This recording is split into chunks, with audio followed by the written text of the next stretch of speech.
6:30. At this time, I'd like to call the Administrative Services Committee meeting for February 19th, 2019 to order. Please call the roll. Councilor Corradino. Here. Councilor DeMasi. Here. Councilor Hill. Here. Councilor Tesoro. Here. Councilor Wilmot. Here.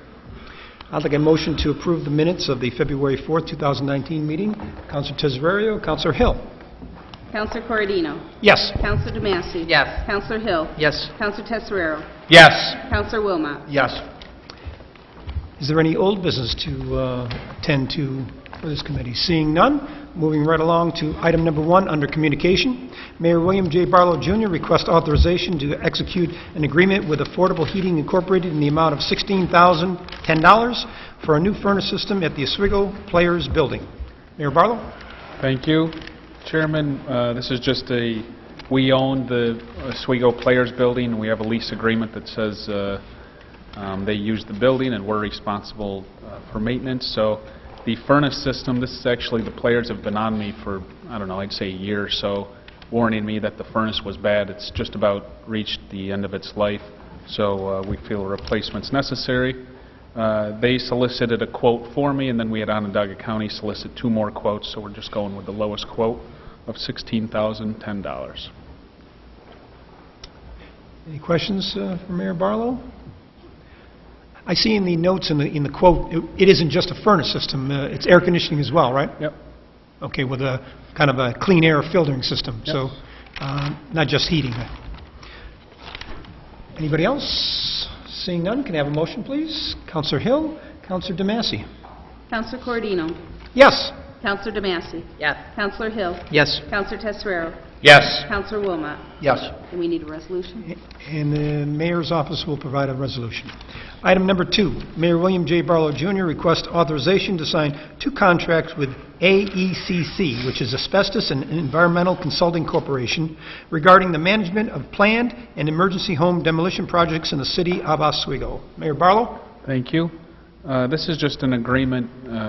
There's really no retainer fee. It's really you are billed as you go, as they're used, but their service is to help with pre-planned demolitions and then emergency demolitions. If you remember, we actually used this firm, and Jeff is here if you'd like him to speak, but we actually used this firm last year when we were looking at those homes for city BOCES, where they go in, they take samples, do testing for asbestos and so forth, and really plan it out for us to tell us what we need to do if we were to demo a house or have city demo a house. But also, this expands that and puts the emergency in. So if we had a house that caught on fire or something, we wanted to demo it pretty quickly to help neighbors so they don't have to look at it and smell it all the time.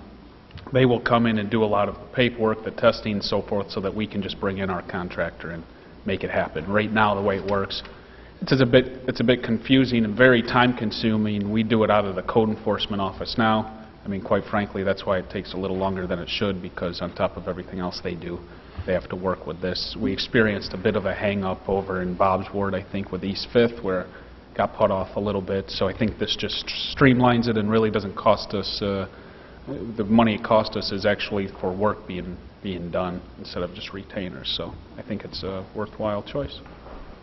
All right, thank you. Any questions for the mayor, the council? From the public?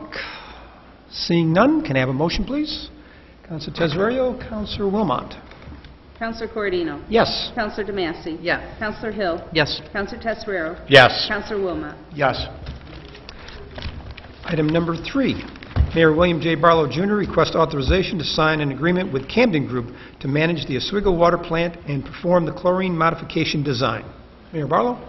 Thank you. This is just it's renewing the agreement to allow Camden Group to manage the lab and some of the water plant. Ken's here, obviously, if you have any questions. Really just a continuation and a renewal of that agreement. We did put in, we need to do this chlorine modification design, and I just told Ken we can do this in one fell swoop if we just put it in his contract and have him do that project without outsourcing and all that stuff. So we just include it right in the contract, and that's itemized in the contract.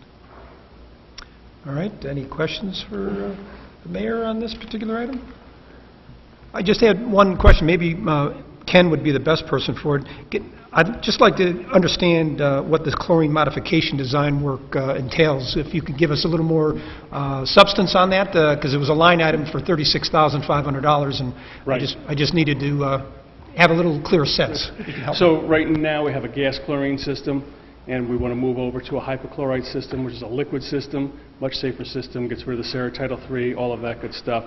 But there's a lot of work that has to be done. We have to do an engineering study to give to the county health department so they can approve it, and then do all of the, we're actually looking at taking the old Zebra Mussel building, bringing that back and using that for the liquid chlorine storage, and then getting rid of the gas chlorine storage area, because that's really in rough shape.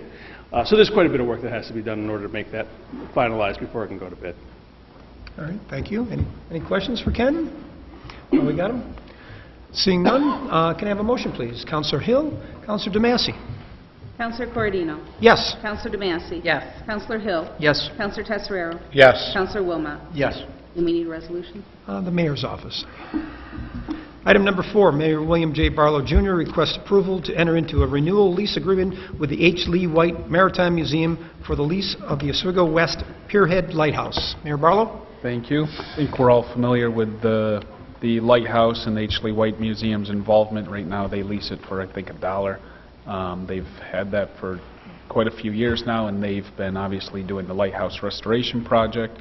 Now it's to the point where they're offering tours because of all the good work they've done. They've actually done enough to get it to be open back up for tours and all of that stuff. So they approached me to actually enter into a long-term lease so that it can help with their fundraising efforts, and having that long-term commitment from the city doesn't mean that they're pouring in their own resources and fundraising and man-hours into a piece of property that could not be, under in their operation within 5 or 10 years. So they actually approached me on a long-term lease. We seemed to throw the 30-year number out. So I said I would run that by the council if you wanted to commit to a 30-year lease. I'm certainly comfortable with it. All right, very good. Any questions from the council for Mayor Barlow here? Oh, yes, Councilor Tesarero. So you're saying it's going to be a 30-year lease. Are we secure with the fact that they are going to be secure for 30 years where they are? And what happens if they're not? I think the lighthouse would obviously come back to us if for some reason they dissolved or whatever. I think the main point is there really isn't a financial transaction other than the $1 a year. So of course if they dissolved or the museum closed, God forbid, it would end up back in our lap. All right. Thank you very much. All right, anybody else have any questions in public? Seeing none, can I have a motion, please? Counselor DeMassey. Counselor Hill. Counselor Corradino. Yes. Counselor DeMassey. Yes. Counselor Hill. Yes. Counselor Tesarero. Yes. Counselor Wilmot. Yes. And the mayor's office will take care of that. Item number 5, Counselor John B. Gozick requests discussion regarding meter rate, water/sewer fees. Counselor Gozick, the floor is yours. Thank you, Councilor Cordino. I just wanted to start up here and explain why I bring it up in the first place. I had a couple constituents that were concerned that had been on meters because they said they were encouraged to go on the meters by the city, and they asked if there was going to be any relief after we were able to lower the user rate for flat rate users. We were able to lower that considerably, $50 a quarter. And what I did was try to do my research and do my due diligence to my constituents and find out more about it. It is extremely confusing, and when we go back and look at the consent decree that the city's under, the federally mandated consent decree to separate our sewer systems, and additionally we look at the rehab work that's going to have to go into our sewer system and water treatment plants and waterworks. What I've uncovered, unfortunately, is that it doesn't look like there's going to be any relief for metered users in the foreseeable future. But that having been said, and I'm very proud to have been a part of the council that voted for measures like putting Camden Group in charge of our wastewater plants to create our asset management plan. Mayor Barlow, tip my hat to him getting the grants we needed to offset the cost Because again, it's not a tax, but again, these onerous fees, the water and sewer rates, you know, people are at the break point here in Oswego, and something had to be done. If it wasn't for Mayor Barlow and the last two councils, you know, it's getting to a point where a lot of people are saying they're just going to pack up and leave town and get out of here. They can't afford to pay anymore. And reducing that, I think, was one of the greatest achievements, because even having managed to do that, like, we didn't have to do that. You know, it's a testament to the transparency of Mayor Barlow's administration and our council today, that money was returned back to the homeowners and the residents that are feeling the pinch the most. So, but here's what I have to say to those constituents, and also with the council here, if anyone wants to chime in.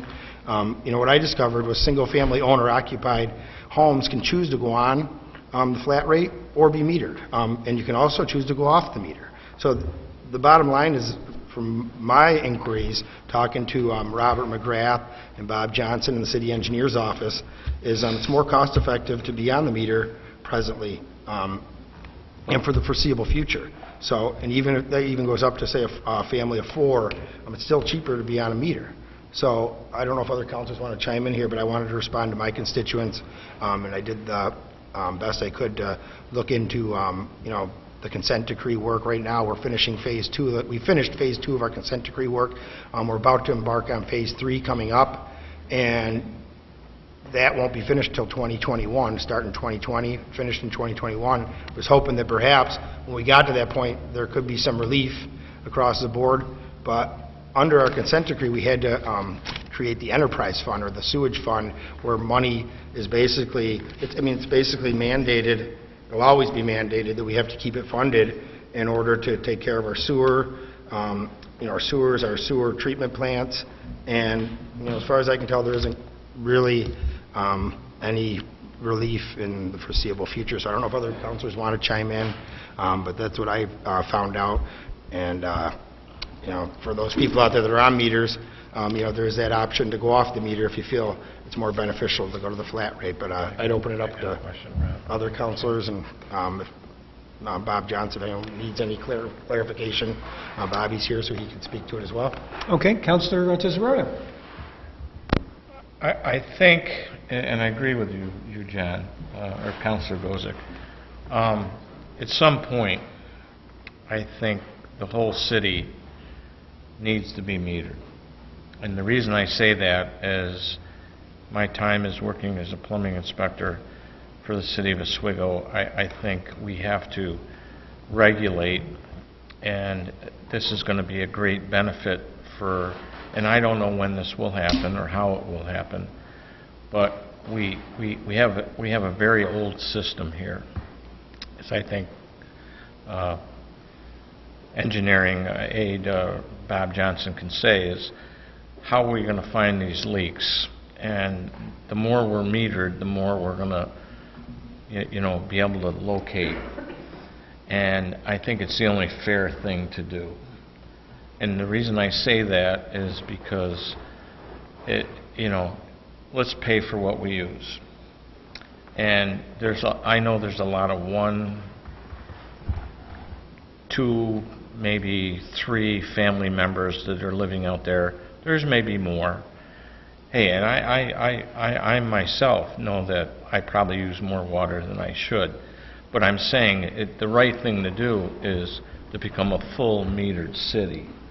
And I think that's the way we can control this a lot better. And, you know, I don't know where that's, you know, when that'll happen or how it can become that, but I truly believe that's the way we need to go. And you know, I don't know where that's, you know, what the time frame that'll happen. But thank you, Councilor Gozick. All right. Anybody else on the council would like to say a few words? Yes, Councilor McBurney. Thank you for getting some of the groundwork done, John. I really appreciate it.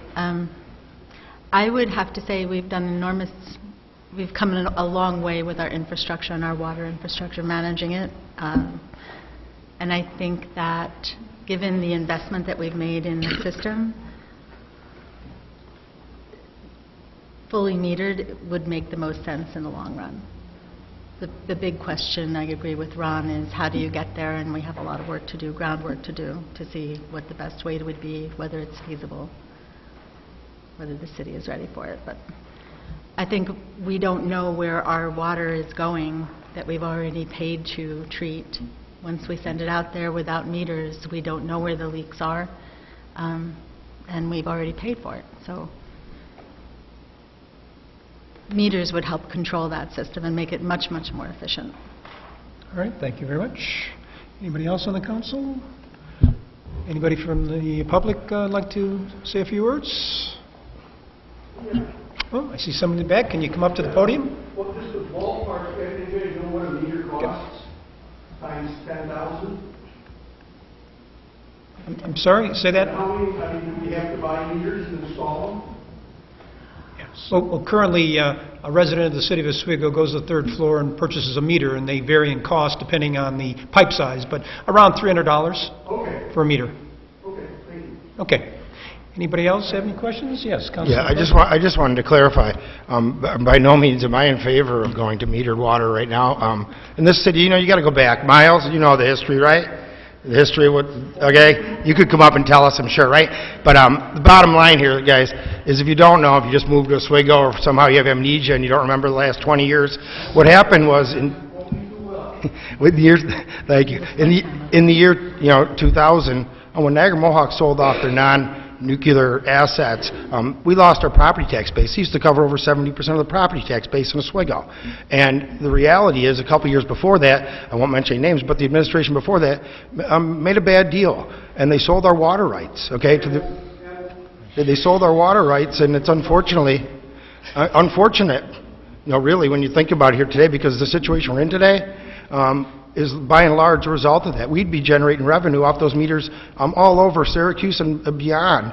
And instead today we're paying some of the most, the highest water rates. It's outrageous considering the fact that people in Oswego built that water tunnel back, in the mid-20th century. We're losing our, 75% of our water rights in perpetuity. Okay, I mean, it's outrageous, and that's what's put us in the position we're in today. That's why I applaud Mayor Barlow, because nobody's done anything to relieve the burden on the residents of Oswego. And again, when you look at the amount of property in Oswego that is, tax exempt, I mean, it's the homeowners. The burden fell squarely on the homeowners back in 2000. And then, when you look at the increased water and sewer rates with the consent decree, you couple it with that, it's crushing. Okay, it's devastating.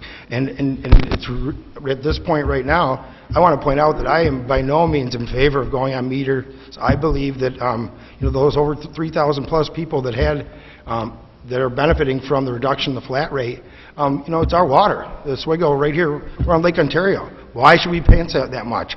So by no means am I in favor of that any time in the foreseeable future. I know Mayor Barlow expressed similar sentiments and said he wouldn't feel comfortable mandating such a thing either. So maybe down the road a ways here, but I'd say we're one of the last holdouts here, and I'm proud of that, to be honest with you, because I'm sick of the state and the federal government mandating, telling us what we got to do. They take away our local autonomy. And I'll say it right here, right now, this is the last bastion of freedom and liberty and democracy's local government, okay, and we've been stripped of that. This consent decree is outrageous, and I've had to swallow a bitter pill.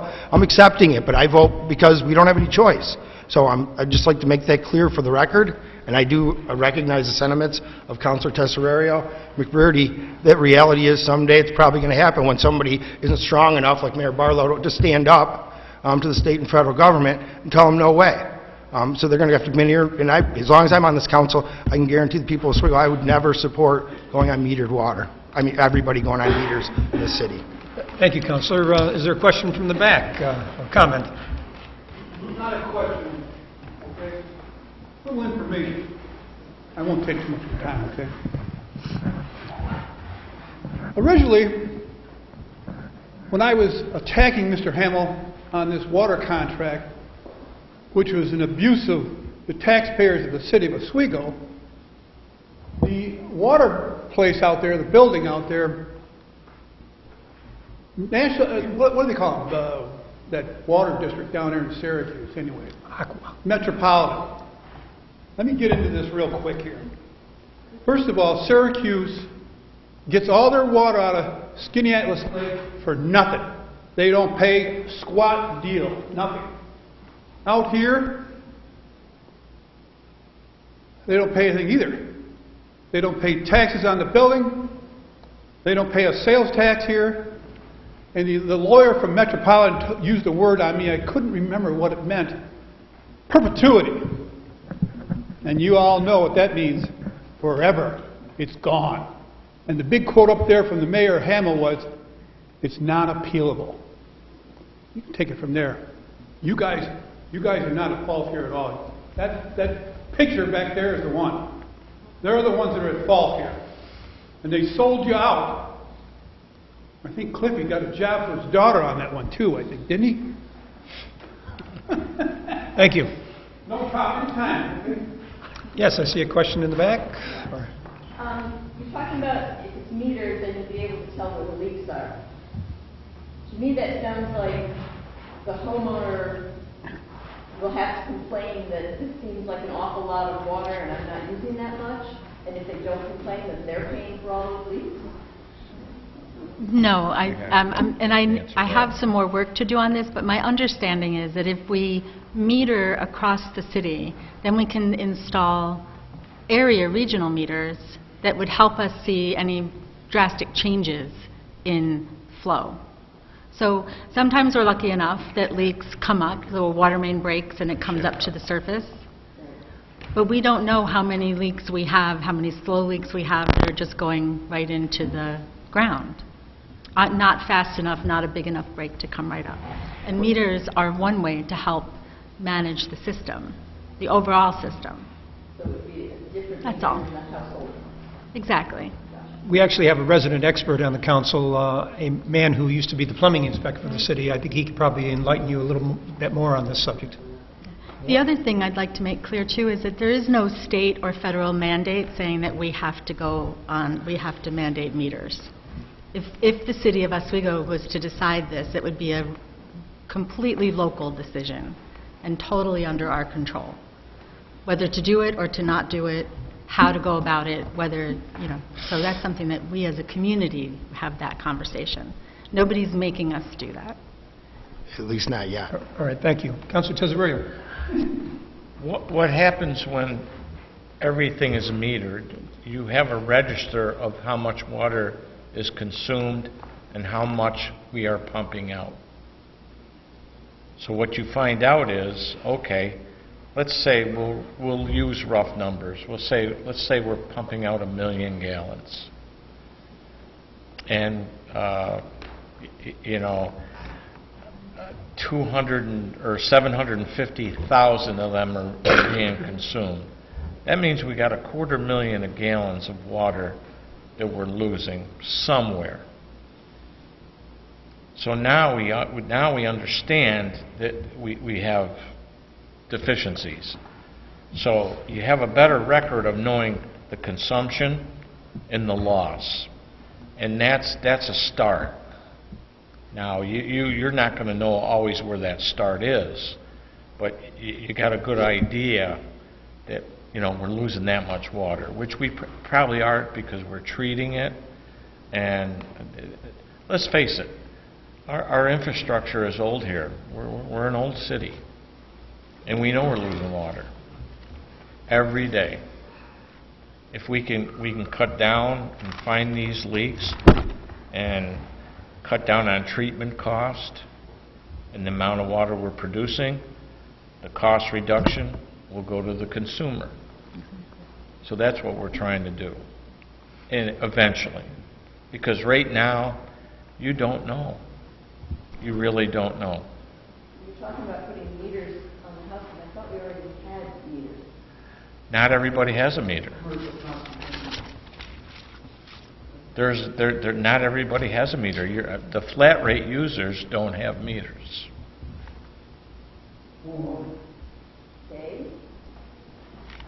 And that may be the issue where we need to go to find out exactly how much water we're losing. Understand? I mean, I'm trying to make it as easy as I can.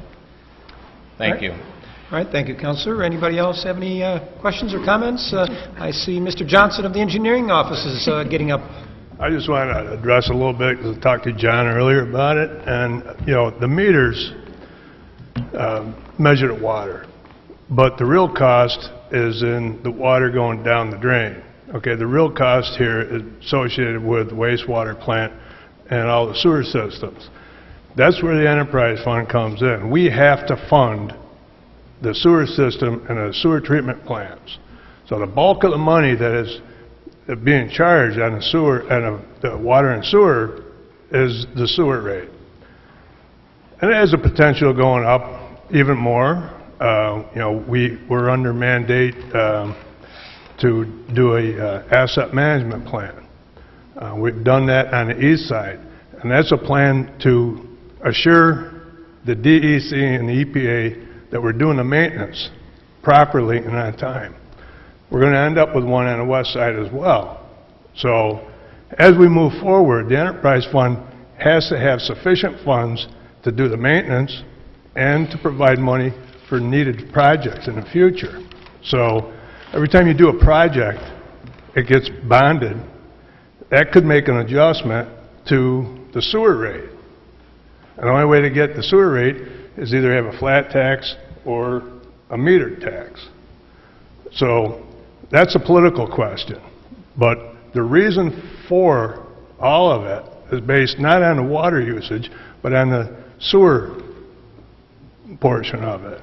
So, you know, are you losing millions of gallons? Yeah, you got leaks, you got people stealing it, but it still comes down to the sewer. And you won't get around that, ever. You always have to fund that. So, that's a simple question, meter, not meter, but that's where the funds are going. All right, thank you, Mr. Johnson. Anybody else on the council or in the public? Seeing none, can I have, well, there is no motion to speak of. We'll just move along to item number 6. Item number 6, Brian Chetney, Executive Director of the Oswego City/County Youth Bureau, request authorization for Mayor William J. Barlow, Jr. to sign the annual agreements between the City of Oswego and the Oswego YMCA for the operation of the East Side Youth Center and the skateboard park. Mr. Chetney. Duck up on you. Yeah, you did. So these are annual contract agreements that we have built in. 2 of them are with the YMCA, one for the youth center and one for the skate park, and one of them is state aid through the Youth Bureau, the county through the city. Nice to see the director of the YMCA is here. Would you like to say anything? Most importantly, thank you for having us. But I wanted to introduce Dari Summer is our new director of both programs, and she took over the role at the end of December. So I thought it was important for you to be able to put a face to the name of the program director and who will be overseeing it. So thank you. Any questions for the trio of people here? I just had one quick question. You know, the East Side Youth Center, I've been over there. It's been a few years. But a couple years ago, let me preface my remarks. A couple years ago, we talked about closing the city softball complex because there was only 7 teams playing, and we were spending a couple $100,000 to fix fields for just 7 teams where there used to be 150 teams. So that's really where my question came from: is do we get a lot of use, a lot of attendance on the East Side Youth Center? I think it's really important, and Dari hasn't been there very long to be able to see the impact that you're going to have throughout the change of the season. Mm-hmm. But I think it's vitally important to be in the location that it's in. One, because transportation is an issue for a lot of people in the area, but it's serving the kids in the neighborhood. It's a safe place of refuge. The hours of operation are there consistently, and it's something that they know they can count on. So I do think that when you're getting an average of anywhere, especially in the summertime, we're feeding over 100 kids a week that are coming in for free meals. I don't think that we ever want to say that we're not going to feed them. There's other locations, but they can't easily get to those locations. So I think the impact of having anywhere from 25 kids a week to 150 kids a week is going to fluctuate with the weather that we have, with the programming that's going on, with what they have going on, if it's school or if there's no school, but it's making an impact. Well, that's the important thing, is if we're making an impact. As I said, since you didn't accompany any numbers as far as usage numbers and attendance, so I just wanted to wrap my head around are we getting the most bang for our buck, in other words? And we do submit numbers of usage broken down by the ages and everything when we do our monthly reports and quarterly reports, so. Yeah, that wasn't Definitely part share of that this, if you'd like that. yeah, wasn't part of this package, so I did see that that's something you do provide, but it wasn't part of this. So I just wanted to get that out in the public. Okay. Any other questions or comments? I see there's a hand up in the corner. Please tell me, Miles. Museum. Look there's a sign-up sheet over there, okay? And from what I've been told from namesake, it doesn't get signed a lot. Somebody better monitor that if you're going to justify the reason why that should be open, because it looks like hell. That building looks like hell. Have you ever been in it lately? I have been in it. Did you see where the chipmunks or the squirrels are eating away at the windowsill? Yes, Miles, I have. And did you see the paint peeling off the basketball ceilings? Mm-hmm. Would you have your kid in there? I actually have had my children in there. I wouldn't have mine in there. I asked if there was asbestos in there, and they said no. Okay, the paint it was fairly new, okay. But I'm kind of concerned about the safety in that building. The porch, especially that one column, you better take a look at that, because it's weak. Miles, I think you need to understand that this is an agreement we have with the city. We don't I understand own that, the honey, building. I understand that, but We it's do not flapping in own the it. wind. That column is flapping in the wind. Well, maybe someone else would like to address that. Okay, is there anybody else that would like to say anything? Councilor Cesario? Yes, as a youth that lived on the east side, spent a good part of my younger days down at the fort, can only support this because that was a haven for us to go to. I think it's a great thing that we still have it. I agree with Mr. Becker. We probably have to address that building because I played a lot of basketball in there over the days, and we played a lot of baseball down on the fields, and the skateboard rink is a great thing, and it's a good place for kids to go. So I think it's one of our natural beauties of this town. Gets the kids out of the house, gets them down in the outside air. You know, it's a win-win, really, and I support this 100%. I wanted to bring up one of the things that we did this summer that Daria was able to come around and coordinate for us. We actually had a local barber that came down there, and it was Labor Day weekend, and we had a free cookout for anyone that wanted to show up, families invited. And not only were they allowed to play and interact and have the food, they got back-to-school haircuts for free. And he stayed 3.5 hours past the time that he was supposed to be there, and also opened up additional hours the next day for any of the kids that weren't able to get haircuts that day. So there's a lot more taking place there than just kids coming in to shoot basketball. That's not really the primary concern of what's going on down there. Wonderful. All right, thank you. Councilor DeMasi, you have something? Yes, that is in my ward, and it is a concern, the shape of the building, but what you do there is incredible. That is on my list of things to figure out what we can do to make sure that we can make the improvements. Safety is first. And I do understand in my ward that is the best area for it to be.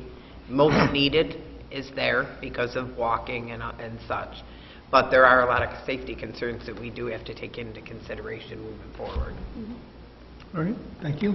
Anybody else? Oh, Councilor Golzak. Yeah, well, as long as we're on the topic of the building, I just thought I'd mention, I don't know how many of you know, but it also has great historic significance. It was part of the renovations at Fort Ontario and expansion of 1903, along with, earlier we had the Oswego Players Building.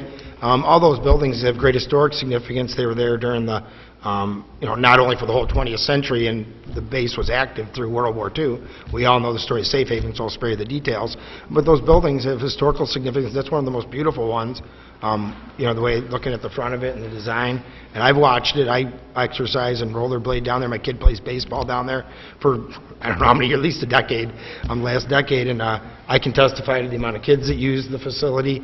I can also testify to the deterioration over the last 5 or 10 years. And hopefully there's a way we can find grant money, or with the hope of reaching national park status, perhaps that could be addressed, that building. But I don't know if the city engineer, Bobby Johnson, do you know, is the building structurally sound? There's nothing problem? Is there any problems? Like, it's structurally sound, correct? I would say if you want to know the answer to that, you're going to need to have an engineer do a survey of the building. The portico doesn't look too safe to me. All right, thank you. Anybody else have anything to say? If not, can I have a motion, please? Councilor Tesorario? Councilor Hill? Councilor Corradino. Yes. Councilor DeMassey. Yes. Councilor Hill. Yes. Councilor Tesorero. Yes. Councilor Wilmot. Yes. Thank you. Item number 7, the Engineering Department requests the Common Council rescind Resolution number 58 dated February 11, 2019, authorizing Mayor Barlow to enter into an agreement with GEI Consultants to perform an external audit of the City of Oswego Owners Dam Safety Program, ODSP, because the proposal amount of $2,500 listed in the resolution is incorrect.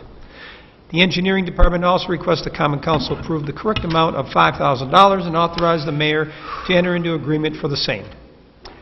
Mr. Johnson. It's explained pretty good right there. Yeah, the resolution passed with the wrong figure in it.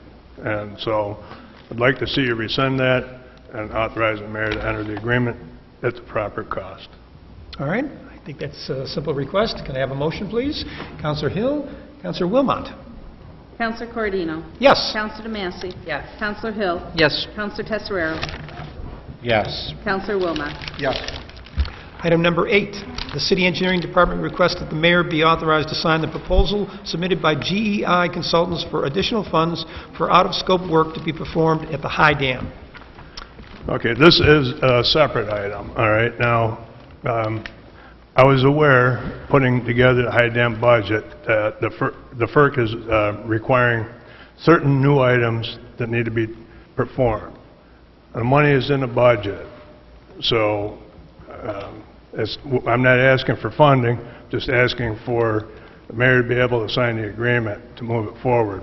This particular next part of it has to do with the silt loading on the dam. There was a dam failure in Washington a few years ago, and when FERC went back and looked at it, they wanted to find somebody who was responsible. And they found that they had accepted a dam break analysis of that particular dam. So they found that they were responsible. So they were ordered to go back and look at everybody's dam break analysis. And ours has always been done with the assumption of no silt loading.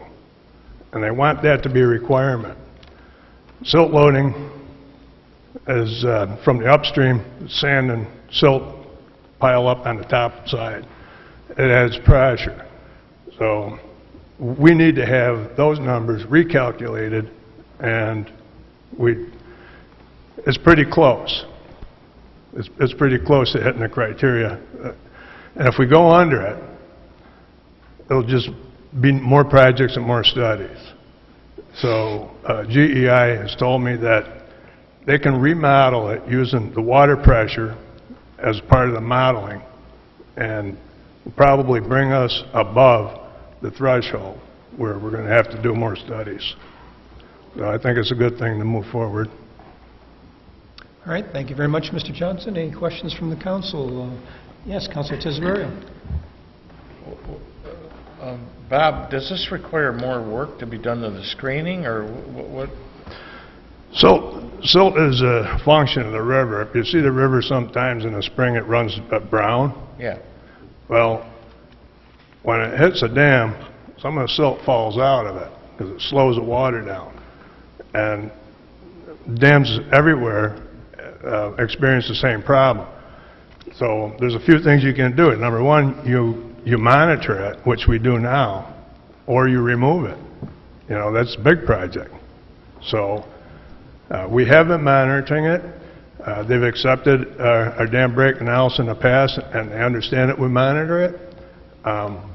But because of what happened, they're taking a very critical look at everybody's dam. All right. Thank you very much. Anybody else? Anybody in the public?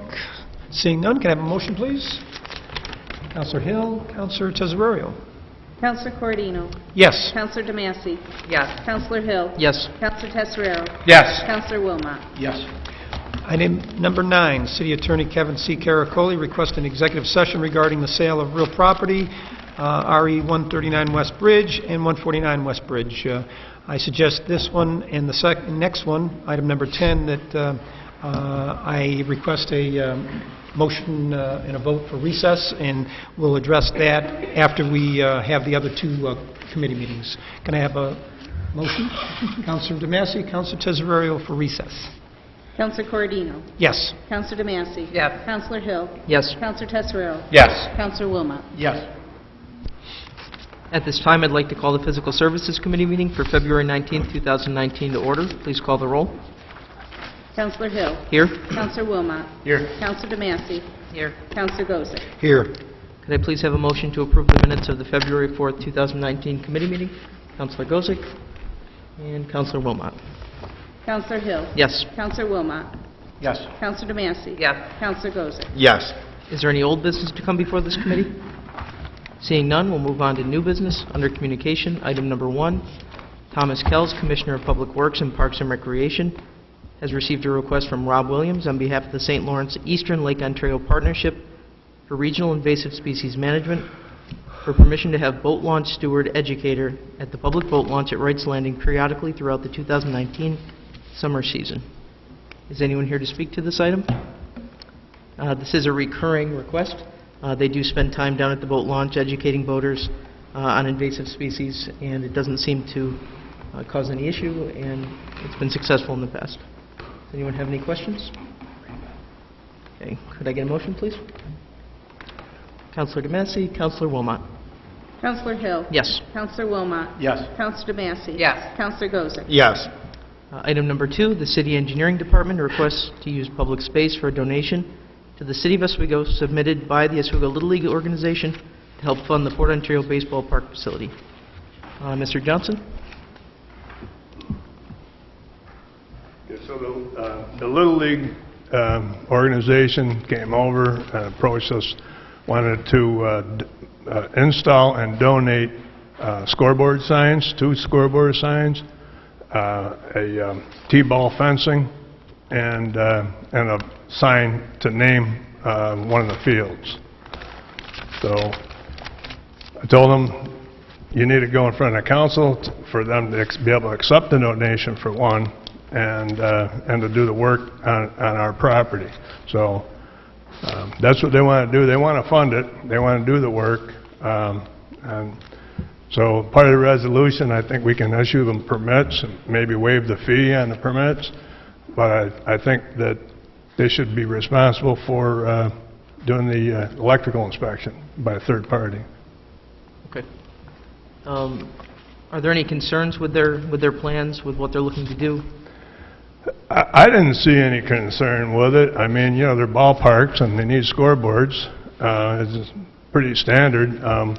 They are looking to name one of the fields. I enclosed the sign as Haggerty, the Haggerty family. Apparently they're involved with the group big time and doing some of the funding for it. You know, I don't know what will happen to those fields in the future. You know, maybe I have to take the signs and move them somewhere. I don't know the answer to that right now, but they're aware that things do change and can change. And have you received any input from anyone, positive or negative, regarding this? No, I mean, it hasn't really been public so much. You know, this is probably the first time it's been public that somebody wants to do this. I think T-ball, they had a little field at one point, and the fence has been removed for some reason, probably was dilapidated. Scoreboard signs seem like a decent thing to me. I mean, if I was watching a ball game, I'd like to know what the score is. This won't impede on any of the Fort space or any of their operations. That's all I want to kind of get to. So you haven't heard anything from Port Ontario? No, no, I haven't heard from Paul Lear. Okay. I'm sure we will. Okay. So we'll keep an ear out for that. But I mean, you're right. The scoreboards are necessary. It sounds like they're needed improvements for the fields. Does anyone have any questions, concerns? I think it's great. Appreciate it. I mean, I hope everyone supports it. But I know with my son down there, I mean, the facilities are nice as they are, but to make improvements is just one more thing that helps improve the quality of life here and attracts people. I know Mayor Barlow's made a big push this year in his State of the City address. I'm talking about parks, little things like Kingsford. We're working on expanding and putting in a new phase of Kingsford. We've got the handicap park going in over at Hamilton Park, and upgrading our baseball fields. It's one of the most popular summertime activities, and so I think it's great. And thank him. I really appreciate it. Thank you. Could I have a motion, please? Councilor DeMasi, Councilor Wilmot. Councilor Hill. Yes. Councilor Wilmot. Yes. Councilor DeMassey. Yes. Councilor Gozick. Yes. Item number 3, the City Engineering Department received a request from Mr. Anthony Pauldine, owner of a commercial property at 203 West First Street, located in the 3rd Ward, requesting the use of public space for a projecting sign in public space pursuant to Section 280-63 of the zoning ordinance as shown on the attached photo. Mr. Johnson? So this is really just a sign that they want to put up. Years ago, they didn't allow for projecting signs. They made provisions to be able to allow that.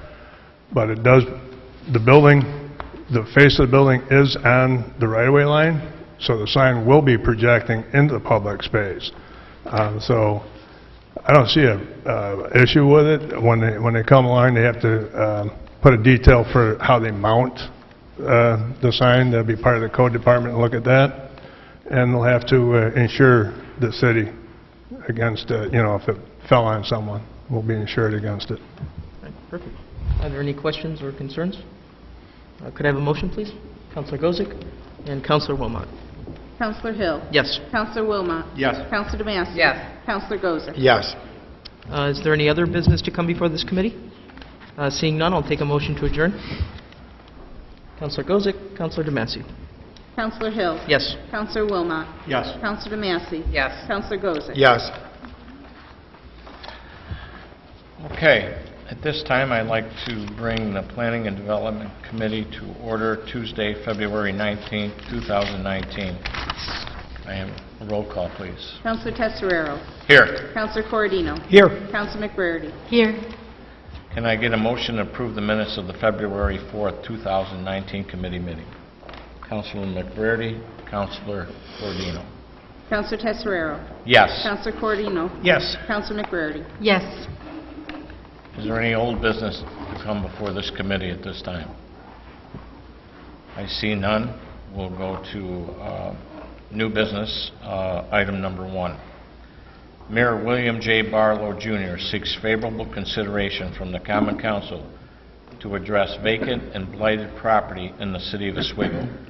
The Blight Reduction Loan Program would allow the city of Oswego to repair property cited for exterior code violations and bring the property back into compliance with the city rules and law.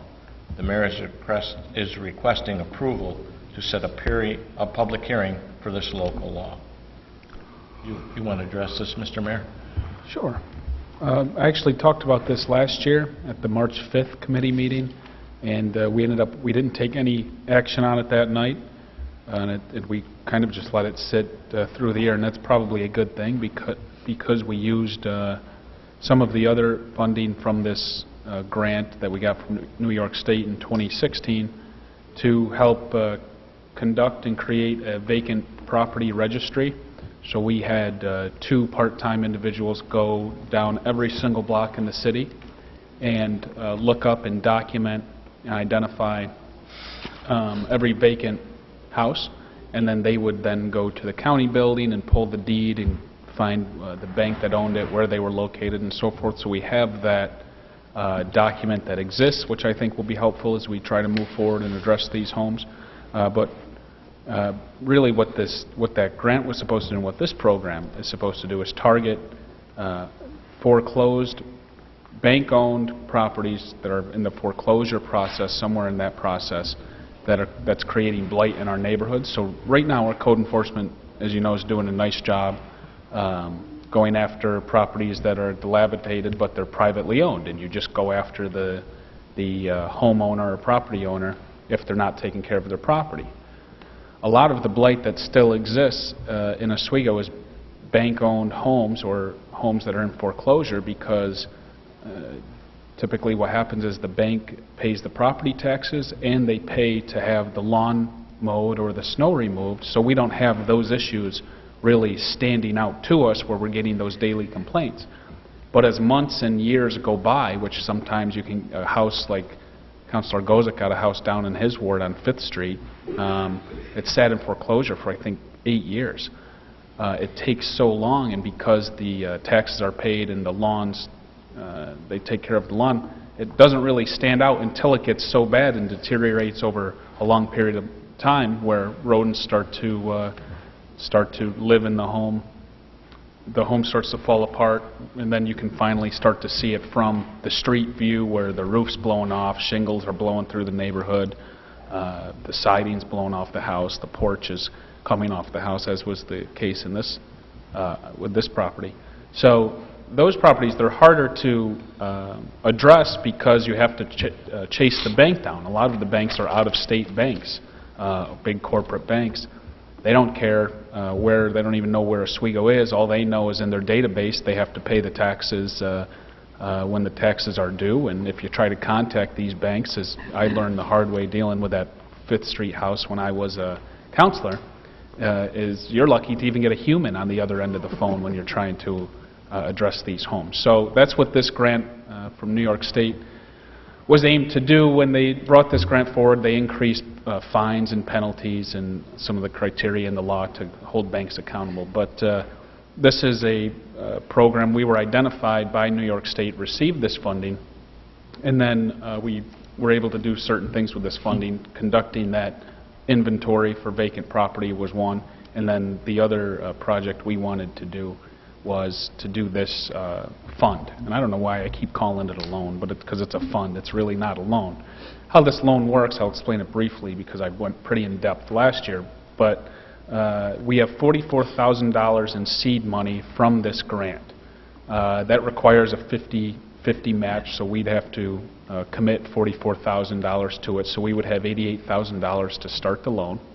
And what happens is, when we have to site the property as we would any other property in the city, and if all the time goes by and they never make an effort and never remedy any of the issues that we've brought forth, then we can levy the fines, but then we can actually go do the work and bill it to their property taxes, which we could do anyway. So everything I've said up to this point, we aren't changing the law for. We can already do that. We can already send people onto somebody else's property, do the work, and then just bill them. Just like we do with the lawn and snow, we could actually do that with the roofs, for example.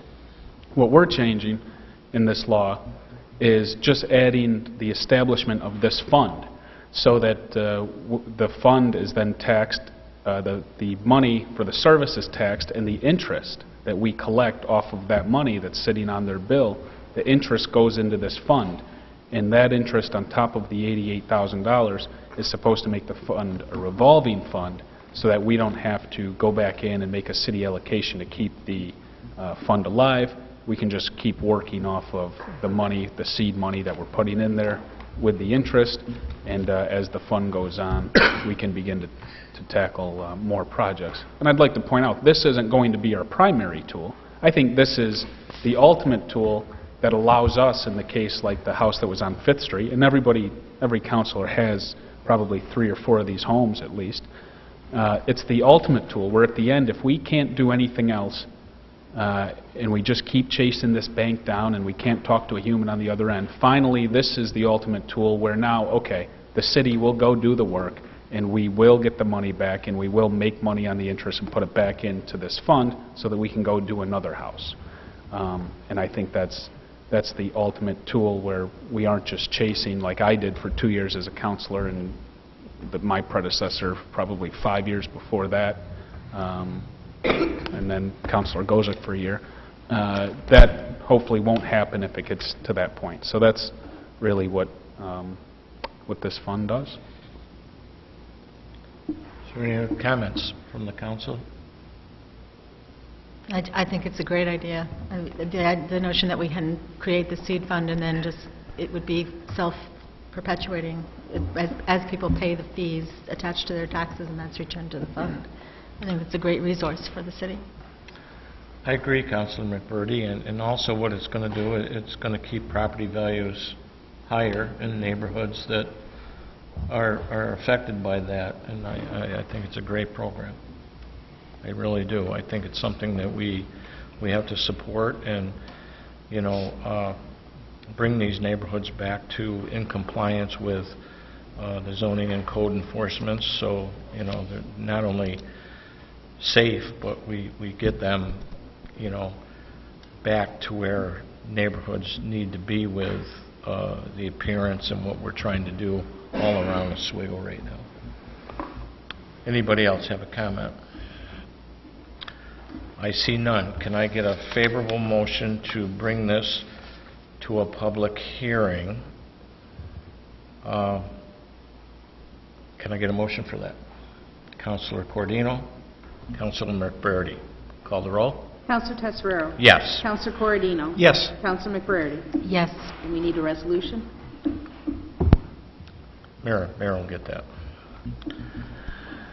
Item number 2.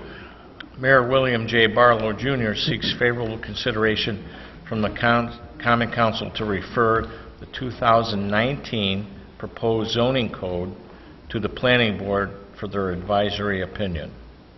Mayor? Thank you. This is just the next step in adopting the rewrite of the entire city zoning code, but I'll take the opportunity to provide an update on 3 slight changes that we've made. The first change was just a complete oversight on the committee's part. In the second ward, Shore Road has a small neighborhood that is actually right on the lake. We zoned that entire area industrial. It's really not funny, but I can't believe we missed it after working on this for a year. We zoned that entire area industrial and totally forgot that that neighborhood is back there along the lake, so we're taking that to suburban residential. Down on Schuyler Street, West 3rd, I believe, Schuyler Street, Councilor Tesserero and Cordino brought this issue up. There's the carpet, there's Skip's Fish Fry, and there's a carpet store that goes a block up. They were being placed in a TN1 neighborhood, and without, you know, we're not really spot zoning because we're close, and I'd be against that, but taking those buildings and putting them in a TN1 would really hurt the potential or the opportunities that those owners have to sell their building when they retire or need to get out of the business. So in most situations, I would say that generally the changes we've made, there would be a way to sell it and still have use, but I think this just, if you take in this unique circumstance, those buildings, the format, the blueprint of those buildings, placing them in a TN1 would really cause a hardship on those owners. So we changed that to a traditional downtown. Did we go to TD or TB? TN2? I think so, yeah. TD, I think. Yeah. And then on the east side, at Councilor McBurney's request, we extended the traditional downtown. We added in, that's the core downtown. We added that to, it did go 2 blocks up to the 1850 house. She requested that we extend that another block, so it'll go to now East 4th or East 5th, I believe. It'll essentially end at the gas station there on the corner. The gas station's not included, it stops just before. Those have been the only 3 changes, and I really haven't encountered anybody too outraged about this yet, which is great. Thank you, Mayor. So I'm looking for a motion to bring the 2019 proposed zoning code to the Planning Board for their advisory opinion. Councilor McBurney, Councilor Cordino. Councilor Tesserero. Yes. Councilor Corradino. Yes. Councilor McBurney. Yes. Item number 3, the City Clerk's Office has received a request from Tractor Supply Company for a waiver of Chapter 63, Section 837D of the City Code in the order to sell less than the minimum quality or quantity of 25 chicks and ducklings to a singular purchaser. Any questions on this from the clerk? Tractor Supply is just asking for the same opportunity that was given to Country Max a couple weeks ago to sell the minimum number. All right. And that's it. I did speak with Carrie Anderson, the Animal Control Officer, and she was in favor of this as well. Thank you very much. Okay. Can I get a motion on this? Question. Oh, Councilor Cordino's got a question. Quick question. Is there any other business that will come to us in a couple weeks and ask for this exemption? Do you know? I think that's it. Okay. I mean, I'd like to do it once and be done with it. Yeah. Eventually, maybe we'll do a code change. And Sure. I'll take care of the issue. I just can't help myself. But clearly, this is a case where, you know, what's good for the goose is good for the gander.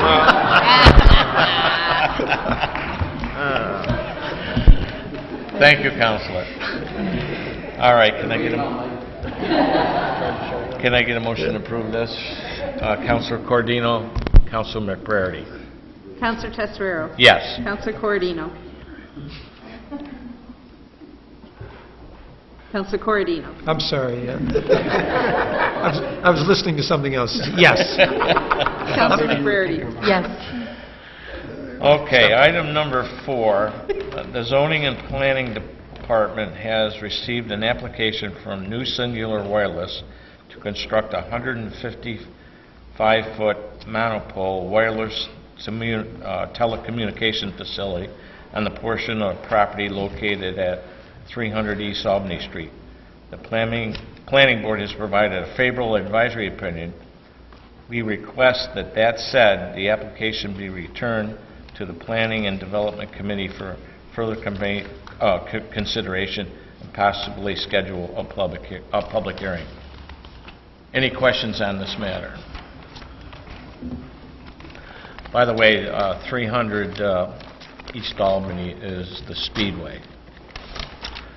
So it's approximately 1,200 feet away from City Line Road. So it's close to, I believe, the third and fourth turn, or maybe in between, closer maybe to the third turn. But we talked to Scriba. They didn't have any problems because it was further enough away that they didn't have an issue.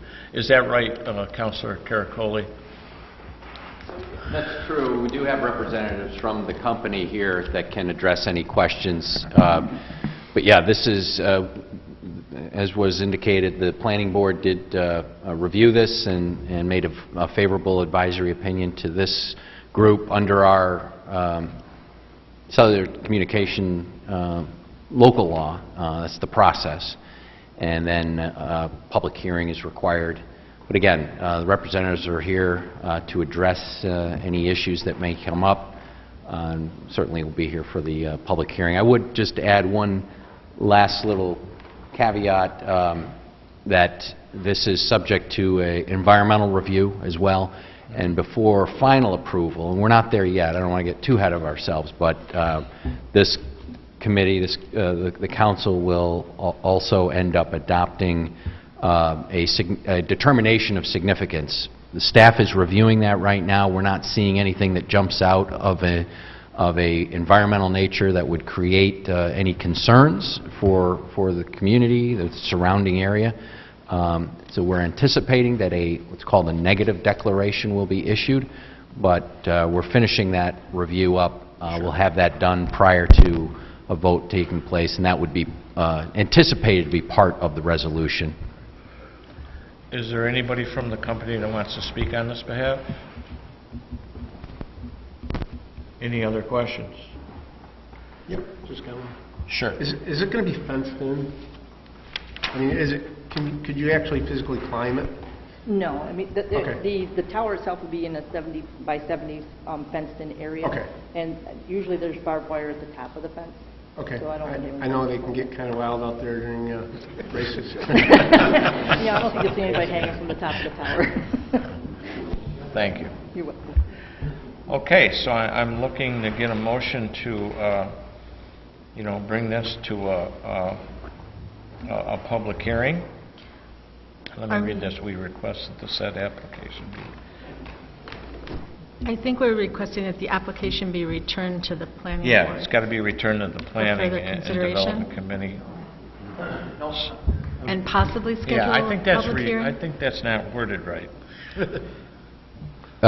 This was submitted to the planning board, Yes. and they did provide an advisory opinion. So I think tonight you're setting the public hearing for Right. your board, Right. or your That's what I thought. So there isn't council. any further opinion we need from the Planning and Development Committee? That's No. correct. Okay. You have it, or I believe the minutes just came out actually today or the other day, so they should be contained in your packets, but I do have that. they will be in time for the public I hearing. do have that right now. Great. Yep. Thank you. All righty, so I'm looking for a motion to bring this to a scheduled public hearing. Can I get a motion? Councilor McBurney, Councilor Cordino. Counselor Tesarero? Yes. Counselor Corradino? Yes. Counselor McBrady? Yes. Is there any other business that needs to come before this committee this evening? Number 5. Oh, the add-on. Okay, I'm sorry, there is an add-on.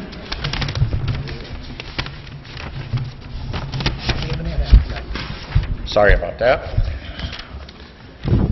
Mayor Barlow requests an increase in the fees associated to registering a vacant property within the city of Oswego, Chapter 85-7, Paragraph A.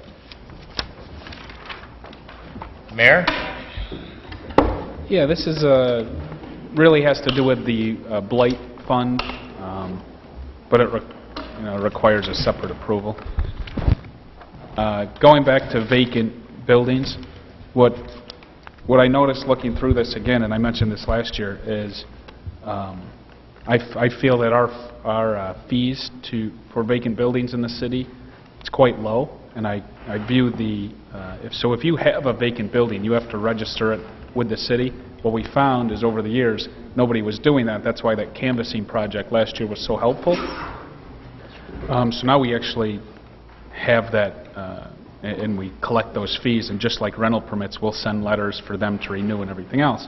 However, I think the fee we can use as a tool to discourage banks from keeping vacant property in the city. So either work to sell it, or find a buyer and put people in it, or maybe if you're skirting around paying the thing, at least take care of it so we don't know that it's vacant, and maybe you can get away with not paying the fee. But anyway, the way the fees are structured now in Chapter 85 is the initial fee, the first year's $250 to register. Then the second year it remains vacant, it's $500 for that year. Then the third year it's $1,000. The fourth year is $1,500, and the fifth year is $2,000.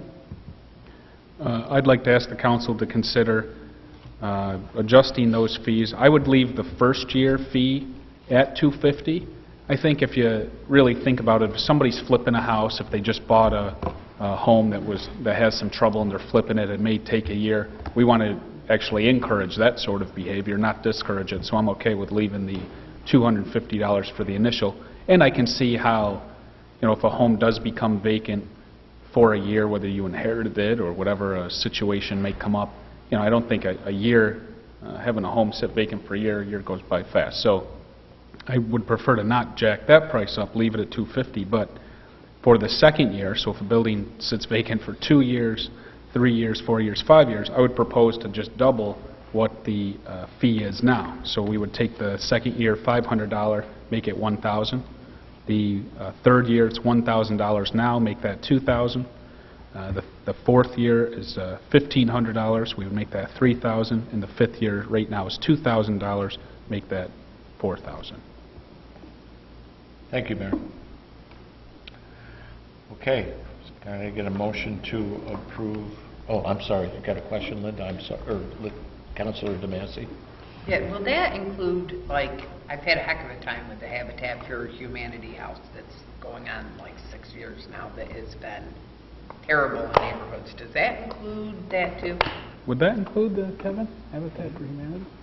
I mean, I hate to back people in a corner, but... No, I know what house you're talking about. Yeah, I know you do.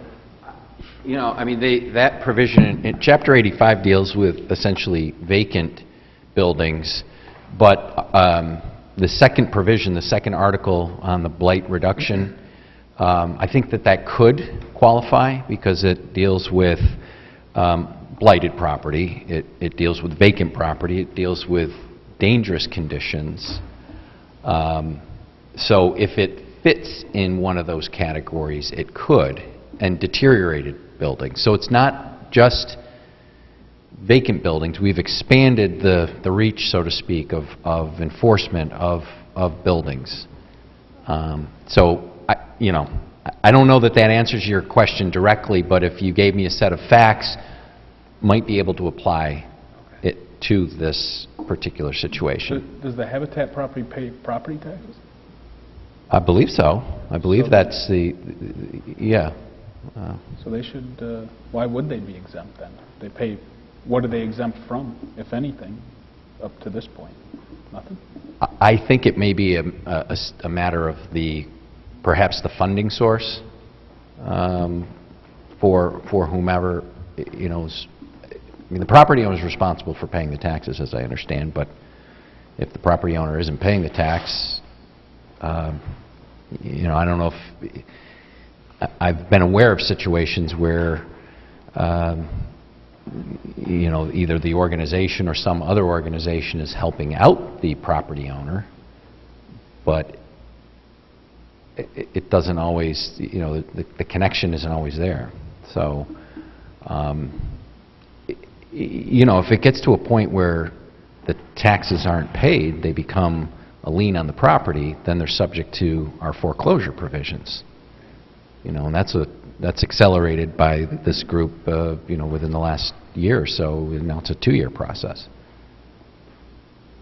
So does anyone know how Habitat work? Is the person living in the home responsible for upkeep and all that? Nobody's in there. Oh, it's vacant. It's vacant. It's There we been go. vacant 6 years.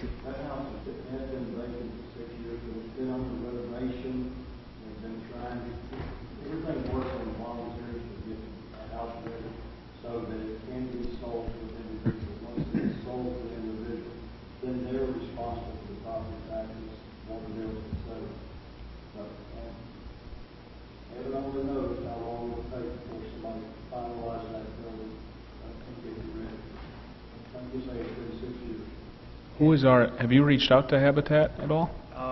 It's been quite the ride. Who is Habitat? Who? Yeah, Debbie Anderson. Oh.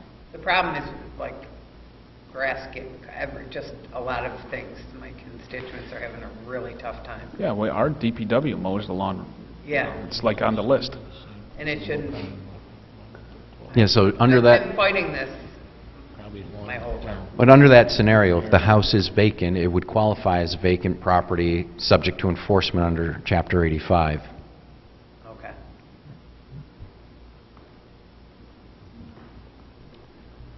Any other questions for the mayor? No? I see none. Can I make one point that I should have Sure. made? Because I can hear it, I can hear it now. I can imagine somebody's going to call some council member and say, well, I'm a snowbird. What's the definition of vacant? Right. Vacant is it has to sit for 6 months, 180 days. That's 6 months, right? And have code violations. So, if you're running to Florida or you're for 6 months, then your home's not vacant. If it sits empty for 4 months, while you're trying to sell it, it's not vacant, or you're renovating it, it's not vacant. We can stop that dialogue before it starts. Mayor, one question, and this might go to Councilor Caracoli also, is we've had some community development property that has gone a long time also. I got one particular property in my ward that sat there for about 5-6 years. I don't know how that works into this equation. Is somebody going to come back and say, well, wait a minute, this house sat here for... and that was another what did you say? Habitat for Habitat for Humanity, but we owned it. You know what I'm saying? Where are we gonna fall with that? Well, let me, I think I know the property on Maple? Yes. Yeah, that wasn't a Habitat house, that was the Oswego City Revitalization Corporation, Oh. another not-for-profit. All right. But similarly developed to try to take dilapidated properties, rehab them, and then turn around and sell them to first-time homeowners. That particular program never really got off the ground. The city actually deeded the properties to OCRC years ago. There was some monies that were used. That property, yes, it did sit. Actually, I don't know if Councilor Wilmot was involved back at the time, but the trades came out and helped. It was a great effort. Just couldn't find a buyer for it. It's now occupied. It is. And they're actually going to be closing the individual's single mother and first home, and everyone's excited. However, even in those circumstances, it's a matter of enforcement, and now we have the tool to do that. And I don't think any property is necessarily exempt from that enforcement. So, if it's one of ours, shame on us. But hopefully, it never gets to that point. If it's a Habitat house, and even though it's a well-meaning organization or any not-for-profit, if it's vacant and they're not keeping it up, then from my perspective as city attorney, it should be subject to enforcement. Thank you, Councilor. Any other questions? I see none. Can I get authorization to request registering a vacant property within the City of Oswego, Chapter 85-7, Paragraph A? Councilor McVerde, Councilor Cordino. Counselor Tesorero? Yes. Counselor Corradino? Yes. Counselor McBurdy? Yes. Is there any other business? Oh, Councilor. I'm sorry, just a kind of a point of order clarification. So that will be placed as an amendment to Chapter 85 that we had already discussed. So this wouldn't require a separate resolution. We'll an amendment. We'll write it up as part of the local law changes. All right. Thank you, Councilor. You're welcome. Is there any other business to come before Planning Board and Development Committee? I see none. Can I get a motion for adjournment? Councilor McVerde, Councilor Cordino. Counselor Tesorero? Yes. Counselor Corradino? Yes. Counselor McBurdy? Yes. At this time, I'd like a motion to come for the Administrative Services Committee meeting to come out of recess. Councilor Massey, Councilor Hill. Counselor Corradino? Yes. Counselor DeMassey? Yes. Counselor Hill? Yes. Counselor Tesorero? Yes. Counselor Wilmot? Yes. I'd like a motion to go into executive session to discuss items number 9 and 10. Councilor Hill, Councilor Tesorerio. Counselor Corradino? Yes. Counselor DeMassey? Yes. Counselor Hill? Counselor Tesorero? Yes. Counselor Wilmot? Yes.